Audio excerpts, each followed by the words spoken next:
नमस्कार दोस्तों, आप सभी का एक बार फिर से स्वागत है। प्राचीन काल में मनोहर नगर में पीठत नाम का एक ब्राह्मण रहा करता था। वह माता भगवती दुर्गा का बहुत बड़ा भक्त था। उसकी एक बहुत ही सुंदर कन्या थी जो संपूर्ण सद्गुणों से युक्त थी। उस कन्या का नाम सुमति था और वह अपनी सहेलियों के साथ क्रीड़ा करती हुई इस प्रकार बढ़ने लगी जैसे कि चंद्रमा की कली बढ़ती है। उसके पिता प्रतिदिन माँ दुर्गा की पूजा करके हवन किया करते थे और उस समय वो भी वहाँ उपस्थित होकर अपने पिता के साथ पूजा करती। एक दिन सुमति अपनी सहेलियों के साथ खेल में लग गई और भगवती के पूजन में उपस्थित नहीं हो पाई। उसके पिता को अपनी पुत्री की ऐसी असावधानी देखकर बहुत क्रोध आया और उन्होंने अपनी पुत्री से कहा, अरे दुष्ट पुत्री, आज तूने भगवती का पूजन नहीं किया। इस कारण मैं किसी कुष्ठ रोगी या दरिद्र के साथ तेरा विवाह करूंगा। अपने पिता का ऐसा वचन सुनकर सुमति को बहुत दुख हुआ और उसने अपने पिता से कहा, हे पिता, मैं आपकी ही कन्या हूँ और सब तरह से आपके अधीन हूँ। जैसी आपकी इच्छा हो वैसा ही करो। आप चाहे मेरा विवाह किसी से भी कर दो, पर होगा वही जो मेरे भाग्य में लिखा है। मेरा अटल विश्वास है कि हम जैसा कर्म करते हैं हमें उसी के अनुसार फल मिलता है, क्योंकि कर्म करना मनुष्य के अधीन है और फल देना ईश्वर के अधीन है। अपनी कन्या के इस प्रकार के वचन सुनकर ब्राह्मण ने गुस्से में अपनी कन्या का विवाह एक कुष्ठ रोगी के साथ कर दिया और बहुत क्रोधित होकर अपनी पुत्री से कहने लगा, हे पुत्री, अपने कर्म का फल भोगो और देखते हैं तुम अपने भाग्य के भरोसे रहकर क्या कर पाती हो। पिता के ऐसे कड़वे वचन सुनकर सुमति के मन में विचार आने लगा कि मेरा बहुत दुर्भाग्य है कि मुझे ऐसा पति मिला। इस तरह अपने दुख का विचार करती हुई वह कन्या अपने पति के साथ वन में चली गई और उन्होंने उस वन में वह रात बहुत ही कष्ट से बिताई। उस गरीब बालिका की ऐसी दशा देखकर माता भगवती उसके पूर्व पुण्य कर्मों के प्रभाव से प्रकट हो गई और उन्होंने सुमति से कहा, मैं तुझसे बहुत प्रसन्न हूँ। तुम मुझसे जो चाहे वरदान मांग सकती हो। भगवती दुर्गा का ऐसा वचन सुनकर सुमति ने कहा, आप कौन हैं? वह मुझे बताएं। यह सुनकर भगवती देवी ने कहा, मैं आदि शक्ति भगवती हूँ। मैं ही ब्रह्म विद्या और सरस्वती हूँ।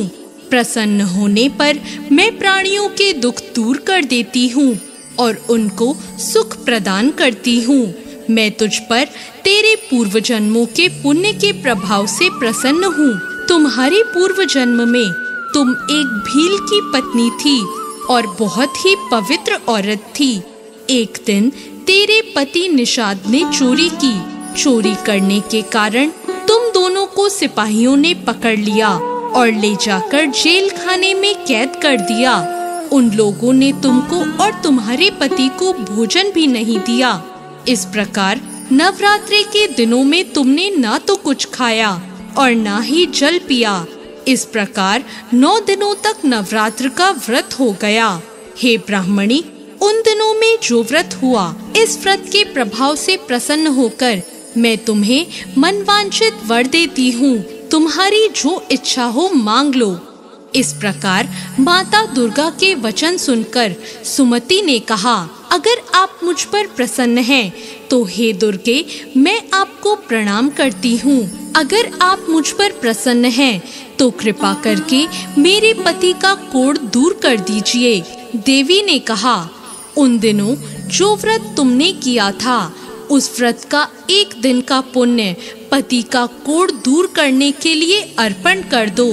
उस पुण्य के प्रभाव से तेरे पति का कोढ़ दूर हो जाएगा। इस प्रकार के वचन सुनकर सुमति बहुत प्रसन्न हुई और उसका पति निरोग होकर बहुत ही सुंदर और कांतिवान हो गया।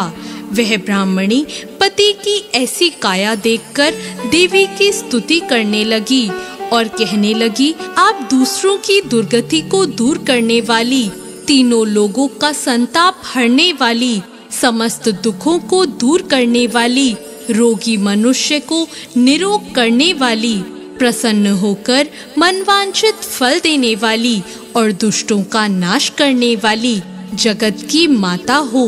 मुझ निरपराध अबला को मेरे पिता ने एक कुष्ठी मनुष्य के साथ विवाह कर घर से निकाल दिया। पिता के तिरस्कार से मैं वन में घूम रही हूँ और अब आपने मेरा उद्धार किया है।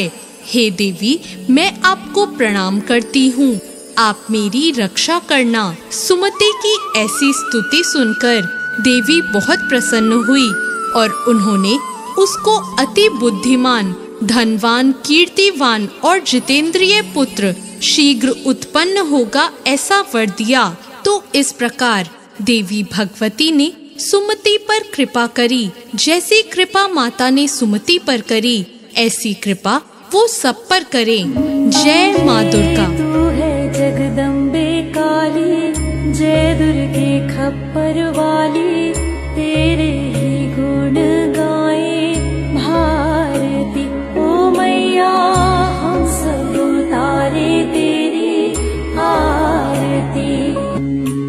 तेरे भक्त जनों पे माता भीड़ पड़ी है भारी, भीड़ पड़ी है भारी। दानव दल पर टूट पड़ो माँ, करके सिंह सवारी, करके सिंह सवारी। 100 सिंहों से है बलशाली, है 10 भुजाओं